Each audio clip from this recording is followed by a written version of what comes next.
Hey guys, Butler Bulldog Bill here, and I'm going to give you my preview of the Atlantic 10 Conference for the 2012-2013 college basketball season. I think of the 16 teams in this conference, there are 5 teams that I believe that can make the NCAA tournament. First of all, I'm going to start with the team that I think is going to win the conference championship, and that is the Virginia Commonwealth Rams. That is right, VCU. In their first year in the Atlantic 10, I think they're going to make a statement, and I think they're going to win the Atlantic 10. They did lose a key player, but they did bring back 4 other starters. They've got 7 guys that average double-digit minutes. They've got 2 double-digit scorers returning from last year's team.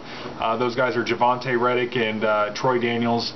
2 great guys, 2 guys that are threats on the offensive end.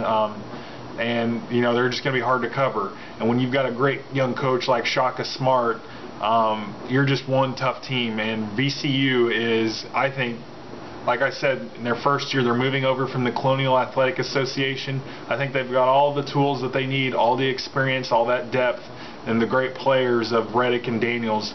They're going to be able to win the Atlantic 10 in their first year. The team that I think is going to finish in second place is a team that some people are predicting to win the conference, and that's the St. Joseph's Hawks. This is a team that's bringing back 7 guys that averaged at least 10 minutes a game last year. They've got all 5 of their starters returning. They've got 4 guys that averaged double-digit scoring last year. So they've got a lot of scoring threats. They've got a lot of experience. And they've got a great coach in Phil Martelli. And I know he hasn't done a whole lot the last few years with this team. He hasn't been able to get back to the NCAA tournament. But if you can remember, you know, about 10 years ago, I believe it was, they had Nelson and West and those guys. They only lost 1 game before the NCAA tournament, and that was their first game in the Atlantic 10 tournament. Only 1 loss heading into the NCAA tournament. They went all the way to the Elite 8 and nearly got into the Final 4 before losing to Oklahoma State. But anyway, St. Joseph's this year, I mean, look at all this talent they've got. They've got, you know, I just explained some of the statistics there. Plus, they've got Carl Jones, Langston Galloway, and C.J. Aiken, 3 great players, 3 great scoring threats. It's just going to be a tough team to try to defend with that much experience and that much scoring. And I think this is going to be Phil Martelli's best team since that, you know, that Elite 8 run 10 years ago. But I think St. Joseph's is going to finish second.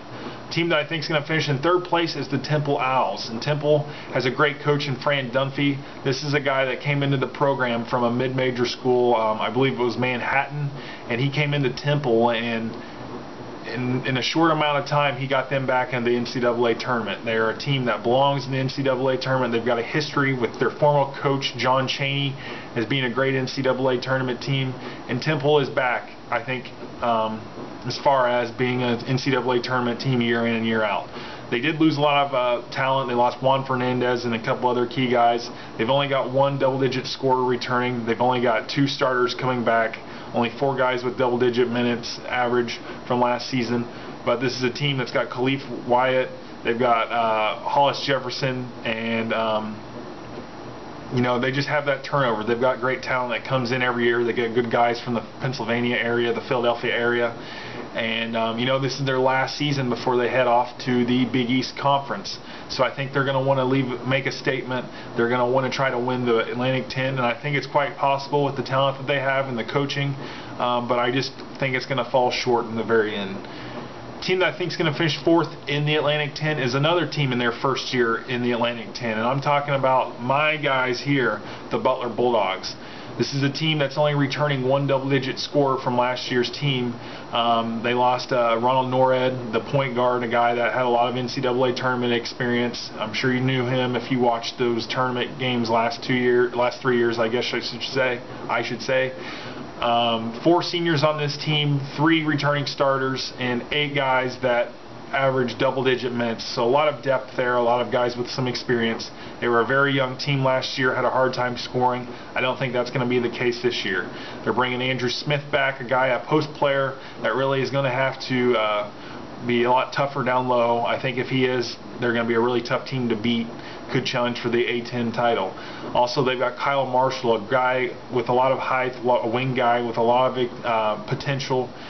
He had a down year last year, but I think that he has the potential of being a breakout star for the team this year. And we've also got a transfer coming in. He's a senior. He played for Arkansas his first 3 years, and that's Rodney Clark. And a lot of people know him as the huge three-point threat. A lot of people even say he's the best three-point shooter in college basketball.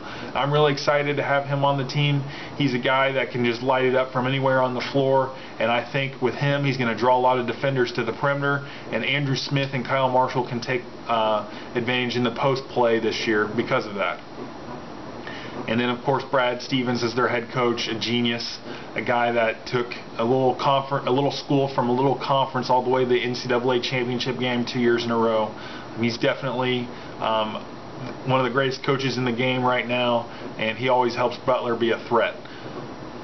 The team that I think is going to finish in 5th place is the Massachusetts Minutemen. And you may be thinking, what? Why Massachusetts? Well, look at what they've got back. They've got 9 guys that averaged double digits playing time last year.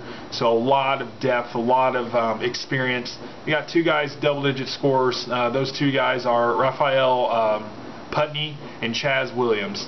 And they've also got a great player in Derek Kellogg who's coming back.